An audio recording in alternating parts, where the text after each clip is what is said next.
Situasi klasik dihadapi Barcelona saat melawan FC Porto. Porto memainkan garis pertahanan yang sangat tinggi. Dengan situasi itu, lini tengah Barcelona di banyak momen dipersempit, sehingga akses menuju Romeu, Gavi, atau Gundogan sulit dijangkau. Yang akhirnya Barcelona sering memberikan bola ke samping untuk merenggangkan shape defense 4-4-2 yang dibangun oleh FC Porto. Selanjutnya, opsi yang dilakukan Barcelona lewat permainan bypass dari belakang untuk melewati blok Porto. Upaya Ter Stegen untuk memberikan umpan ke Lewandowski berhasil diredam oleh bek Porto. Dengan situasi yang sama, Barcelona lakukan permainan bypass sekarang lewat Araujo menuju Joao Felix, namun akurasi passing Araujo tidak prima. Setelah berkali-kali gagal lewat open play, Barcelona dapat durian runtuh nih akibat kesalahan Romario Boro, pemain FC Porto yang bisa dimanfaatkan Ferran Torres menerima passing manja dari Gundogan dan tercipta gol.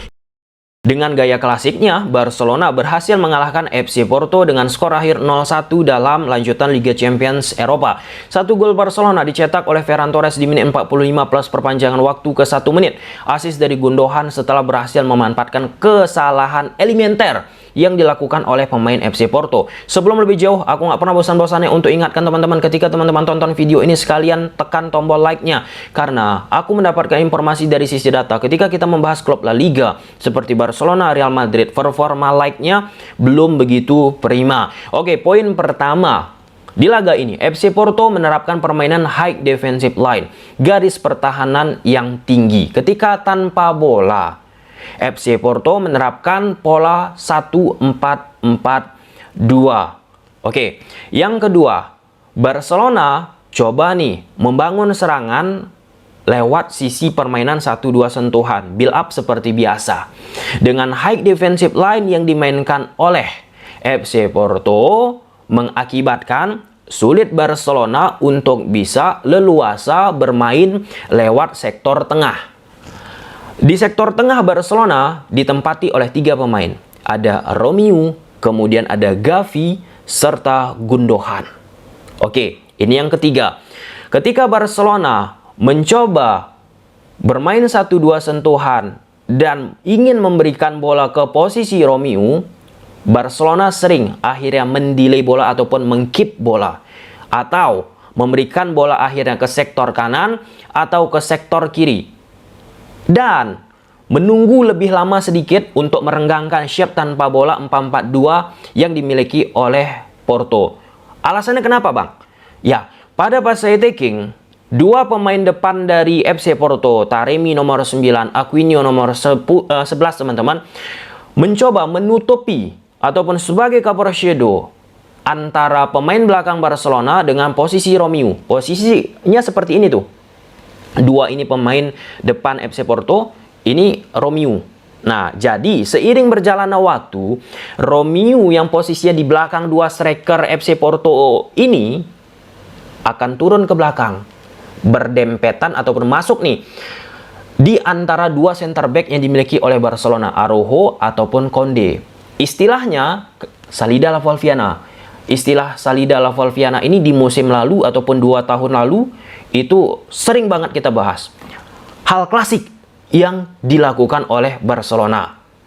Nah, meski Barcelona telah menerapkan Salida La Volviana, otomatis 3 pemain di belakang akibat Romeu turun, teman-teman. Tentunya posisi Cancelo kadang spread out ataupun sebagai inverted fullback. Spread out itu istilahnya melebar. Kadang melebar dia, kadang masuk sebagai inverted fullback, dan Balde pun spread out menjaga sisi kelebaran maksimal Barcelona. Di area tengah dimarking juga oleh pemain-pemain FC Porto, posisi dari Gavi serta Gundogan. Dimarking oleh siapa?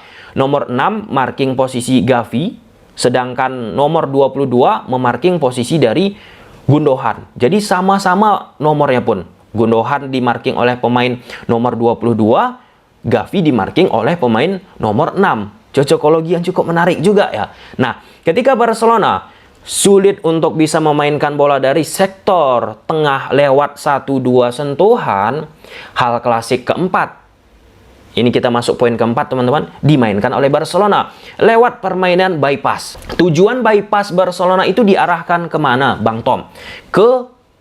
Kembali ke poin pertama. Di laga ini FC Porto menerapkan high defensive line. 4 pemain belakang mereka di sisi back line-nya ini kan akan banyak ruang. Di situ Barcelona bypass. Baik itu lewat posisi Ter Stegen ataupun Araujo atau pemain-pemain belakang Barcelona lainnya. Tapi akurasinya tidak prima atau bisa diantisipasi oleh pemain-pemain dari FC Porto. Ketika gagal lewat permainan bypass, sisi kelebaran maksimal dimainkan oleh Barcelona. Salah satu pemain yang aku apresiasi, ini udah untuk ketiga kali ataupun keempat kali ya, João Félix. João Félix itu ataupun areanya teman-temannya sering menjadi posisi yang dimanfaatkan terus-menerus Barcelona. Dan João Félix pun di laga ini kematangan Xavi yang aku sebut kedewasaan Xavi. Aku harap teman-teman sudah menonton video sebelumnya, kita membahas kedewasaan kematangan dari Xavi. Di laga ini karena FC Porto menerapkan high defensive line, maka Barcelona di sektor tengahnya kan agak sulit memainkan bola. Nah, sisi kelebaran maksimal dipentingkan oleh Barcelona saat ini. Makanya João Félix teman-teman lebih cenderung melebar dia dulu, baru sesekali masuk dia ke dalam. Ketimbang kalau kita lihat di laga-laga sebelumnya, dia dimainkan sebagai false winger. Nah, di laga ini good ID dilakukan oleh Xavi berdasarkan apa yang aku amati kebelakangan yang diberikan oleh Xavi Hernandez teman-teman. Nah, dari data dari posisinya João Félix teman-teman itu sekitaran 40-an%. Dengan akselerasi dan beberapa peluang dimiliki oleh João Félix mampu mengancam nih pertahanan yang dimiliki oleh FC Porto. Oke, kita lihat dulu menggunakan papan taktikal. Ini FC Porto di atas kertas gunakan pola 1-4-4-2. Di belakang ada Costa, 4 back Wendel, Carmo, Cardoso, Mario. Kemudian 4 pemain di tengah, Galeno, Eustáquio, Varela. Baru nomor 28 inilah yang melakukan kesalahan sehingga Ferran Torres bisa menciptakan sebuah gol memanfaatkan assist dari Gundogan. Sedangkan Barcelona di atas kertas gunakan pola 1-4-3-3. Di belakang Stegen, Cancelo, Araujo, Koundé, Balde, 4 pemain di belakang, kemudian Gavi, Romeu, Gundogan di tengah, Yamal, Lewandowski dan João Félix di lini depan. Nah, di laga ini ketika tanpa bola, Porto langsung melakukan high defensive line, menekan nih Barcelona. Kita naikkan dulu garis pertahanan dari FC Porto. Oke.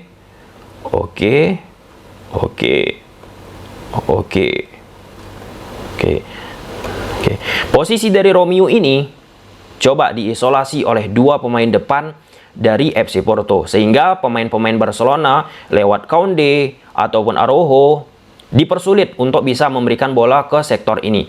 Sedangkan posisi Gavi dan Gundogan teman-teman itu di man to man, di marking oleh Eustáquio, Gavi, Varela, Gundogan. Jadi semakin sulit tentunya pemain-pemain belakang Barcelona untuk bisa memberikan bola ke lini tengah dari FC ataupun ke lini tengah dari Barcelona.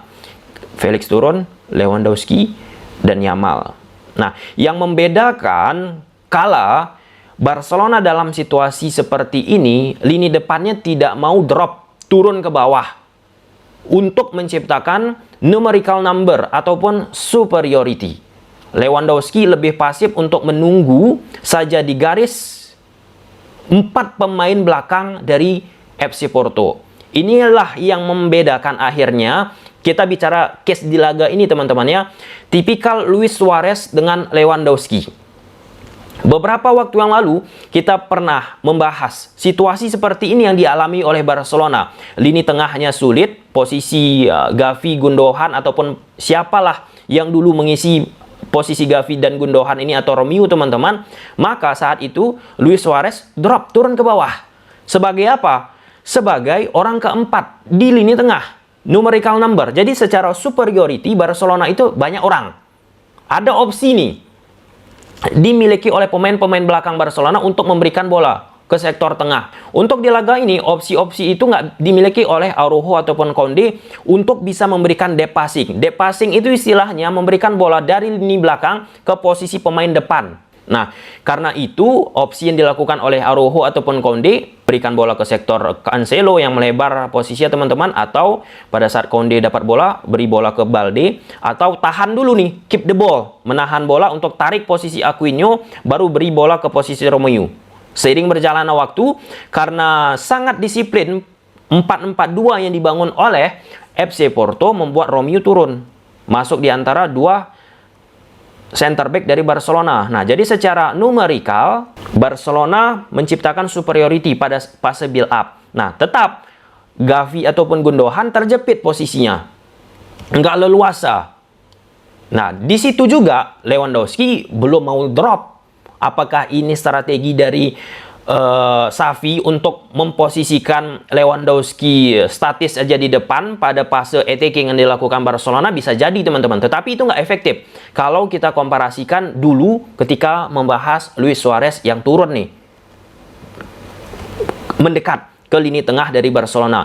Ketika situasi build up sulit Barcelona, bypass lah dilakukan Barcelona, incar di sisi backline 4 pemain belakang dari FC Porto, dan itu bisa diantisipasi dan Felix pun coba memanfaatkannya lewat pergerakan inverted wingernya dari gerakan Araujo. Teman-teman, dia bergerak dari sisi kelebaran untuk mengincar ruang di sisi pemain 4 back yang dibentuk oleh FC Porto dan bisa diantisipasi. Jadi dengan skema build up yang direpetisi Barcelona nggak mempan untuk bisa menciptakan gol, kesalahan dilakukan oleh pemain FC Porto dan dibayar kontan oleh pemain Barcelona. Selesai laga, Xavi katakan menderita menghadapi FC Porto, dan aku itu memaklumi.